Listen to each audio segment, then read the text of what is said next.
आज के इस वीडियो में हम आपको हजरत जिब्राइल अलैहिस्सलाम की नमाज और अल्लाह ताला की अपने बंदों पर रहमत का ऐसा जबरदस्त वाकया बताने वाले हैं जिसे सुनने के बाद आप भी हैरान रह जाएंगे। अल्लाह ताला ने न जाने कितनी मखलूकात को पैदा फरमाया है और उन्हीं मखलूक में एक मखलूक फरिश्ते भी है जिन्हें अल्लाह ताला ने नूर से पैदा फरमाया है। अल्लाह ने अनगिनत फरिश्तों को पैदा फरमाया और उन तमाम फरिश्तों का सरदार हजरत जिब्राइल अलैहिस्सलाम को मुकर्रर किया। हजरत जिब्राइल अलैहिस्सलाम तमाम फरिश्तों के सरदार है जिन्हें अल्लाह ने सबसे पहले पैदा फरमाया था। हजरत जिब्राइल को बनाने के बाद अल्लाह ने आपको सबसे पहले जन्नत और जहन्नुम का दीदार कराया था। आप ही अल्लाह के वो फरिश्ते हैं जिन्होंने अल्लाह के तमाम नबियों तक अल्लाह का पैगाम यानी वही पहुंचाई और आपने अल्लाह के हर नबी से मुलाकात की। अल्लाह के तमाम अंबिया सहित आपने आखिरी नबी मोहम्मद सल्लल्लाहु अलैहि वसल्लम तक आपने हर नबी तक अल्लाह के पैगाम को पहुंचाया। एक हदीस में नबी सल्लल्लाहु अलैहि वसल्लम ने फरमाया कि हजरत जिब्राइल अलैहिस्सलाम के 600 पर है। हजरत जिब्राइल अलैहिस्सलाम को अल्लाह ने जन्नत और जहन्नुम बनाने से पहले ही बना दिया था। आप अल्लाह ताला के सबसे चहेते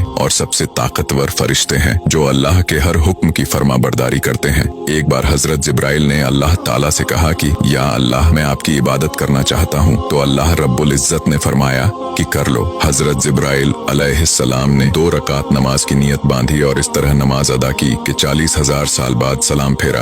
आपकी नमाज देखकर अल्लाह रब्बुल इज्जत ने फरमाया कि ऐ जिब्राइल, तुमने बहुत अच्छी इबादत की। आगे अल्लाह ने फरमाया कि ऐ जिब्राइल, आगे एक उम्मत आने वाली है जिनकी फजर की 2 रकात सुन्नत तुम्हारी इस नमाज के बराबर होगी। सुभान अल्लाह, ये अल्लाह की इस उम्मत पर बहुत बड़ी रहमत है कि अल्लाह ताला हमें छोटी से छोटी नेकियों का भी बहुत बड़ा अजर देता है। हजरत जिब्राइल अलैहिस्सलाम ने ऐसी नमाज अदा की कि 40,000 साल बाद सलाम फेरा, लेकिन अल्लाह ताला ने हमारे लिए फजर की सिर्फ 2 रकात सुन्नत नमाज का सवाब हजरत जिब्राइल अलैहिस्सलाम की 40,000 साल की नमाज के बराबर रखा है। इस बात से हम अंदाजा लगा सकते हैं कि अल्लाह रब्बुल इज्जत ने हम पर अपनी रहमत के कितने दरवाजे खोल रखे हैं। अल्लाह ताला से दुआ है कि अल्लाह हमें नेक अमल करने की तौफीक अता फरमाए और तमाम तरह की बुराइयों से हमारी हिफाजत फरमाए।